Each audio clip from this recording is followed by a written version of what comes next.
Ghost Recon Wildlands is right around the corner, and there are some things you definitely need to know before jumping in. I'm Andrew, the new guy, and today in gameranx we're here to talk about 10 things you need to know before starting Ghost Recon Wildlands.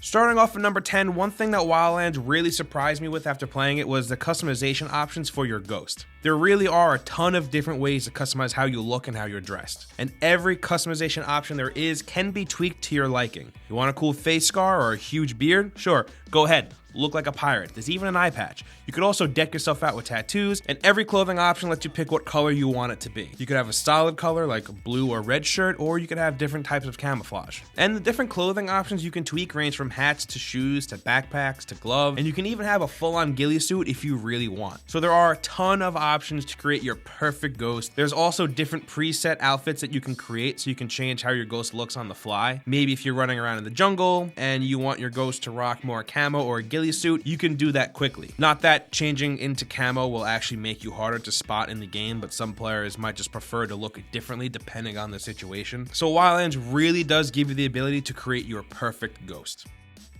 And up next, number 9, while we're on the topic of customization, we definitely need to talk about the weapon customization. Wildlands uses the Gunsmith system for customization, and you can swap out almost every part of the gun, and not just scopes, underbarrel, or muzzle attachments, but you can also customize your trigger, giving you different firing modes, your barrel, your stock, your magazine, each one of these things having its own different effect on your gun stats. And this goes for almost every single weapon, while some do have less customization options. And of course, there are different camos and weapon skins that you can throw onto your weapons as well. But one thing that is really cool is you can give most weapon attachments their own weapon skin or camo, so your gun can look really different and stand out with like 3 different camos on your gun. Another cool thing with the weapons is when you progress through the game and you're using the same weapon and the same paint, it actually starts to age and degrade over time, so you'll see scratches and grease stains on the paint, and you can choose to keep it like you have it so your gun looks dirty, or you can repaint it and keep it looking nice. It's really up to you.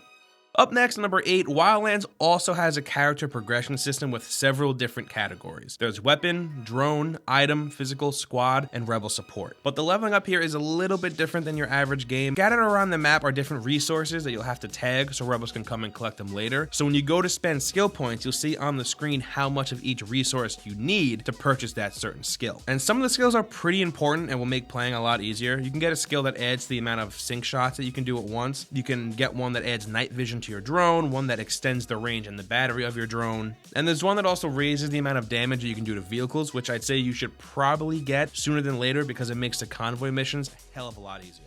And jumping into number 7, to make it easier when you start, here's a quick primer on the controls. First off, let's get this out of the way. The vehicle controls really aren't that good. I mean, they're not bad, but for a game that's so big and really does require you to drive around a lot, I wish they were a little bit better. It feels like all the vehicles are too light and aren't heavy enough. Anyway, some controls to know right off the bat that you might not catch on to right away. By pressing in the right stick, you can switch between third and first person view when aiming down your iron sights or scope, and pressing R1 or the right bumper will change your over the shoulder view. The D-pad is used for surveillance except for when you're aiming with your gun. Then the D-pad switches to different gun controls like removing your suppressor, changing your rate of fire, and your magnification. Overall, I think your ghost controls pretty well, and the combat controls work really good too. Other than the driving, I really don't think there's anything wrong with how this game controls. Next up at number 6, on the topic of controls, I'm going to let you in on a little secret mechanic in this game that you need to know about. You can hide in the trunk of a car, then pop out and murder everyone. That's it. Game of the year, 10 out of 10, wood trunk again. You definitely need to know this.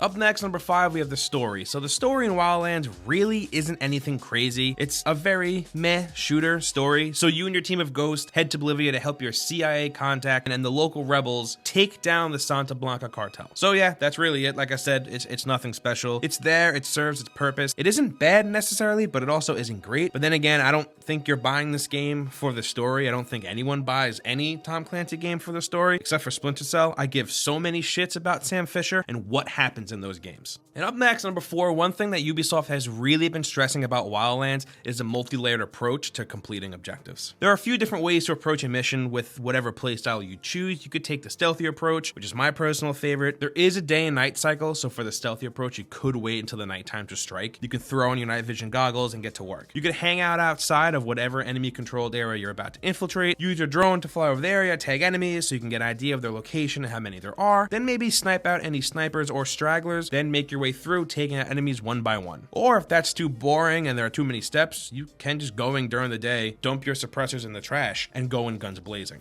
And there are a ton of different weapons, gadgets, and skills that you have at your disposal to really tailor to you and how you play. And next up at number 3, Wildlands has 3 different factions running around Bolivia. There's the Santa Blanca cartel, and that's the main threat. They formed an alliance with the Bolivian government and are now pretty much able to run their operation without any problem. But their alliance has put Bolivia in a crazy coke-induced military state. Then there's the Guitarist 26, a rebel group made up of Bolivian locals, not military men. And it's these rebels that you'll be working with in Wildlands, finding supplies for them, rescuing their soldiers, and eventually gaining special rebel support options that you can use to your advantage. And there's also the Unidad, and they're a local military force that's on the cartel's payroll. But yeah, they're also bad, so you'll be shooting them too. This game has a ton of people to shoot, so if that's what you're getting this game for, don't worry, they've got you covered. And up next, number 2, this game is definitely one that you're gonna want to play with friends. Just like The Division, that was fine on its own, but I think the true way to play that game was with friends, and the same goes for Wildlands. When you're playing alone though, you'll have 3 other ghosts running around with you that you can issue commands to, but when you're playing with friends, you lose the AI. Even if you're playing with one other person, it's just the 2 of you and no AI, which I really like. And playing with friends definitely opens up a lot more options on how to take on your missions. You could both go in from different angles, or one could hang back with a sniper rifle, and even if you don't want to take the game seriously when you're playing with friends, you can do that too.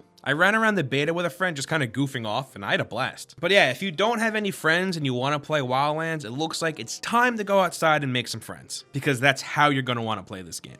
And finally, at number 1, we have the open world. The world in Wildlands is huge, maybe a little bit too big for this kind of game. It's broken down into 21 different regions, each one having a high-ranking cartel member that runs it, and each having a difficulty rating. There's also 11 different ecosystems where you'll see mountains, jungles, high plains, salt flats, swamps, and others. There's also 800 kilometers of road and more than 150 different locations to go to. The world also has a full-blown weather system and a day and night cycle. And all of this can be used to your advantage or can work against you. Doing a mission at night will obviously make it not as easy for enemies to spot you, and driving while it's raining will make it even harder to control the vehicle. One thing I am afraid of though with this big world is how empty it might feel. The little time I spent in this world, I really did get the feeling of emptiness, and while there are a ton of missions to do and a ton of things to collect, that isn't always enough. So while it is big and it does look pretty nice as well, I do hope there's a little bit more to it. And those are 10 things you need to know before starting Ghost Recon Wildlands. Meet me down in the comments.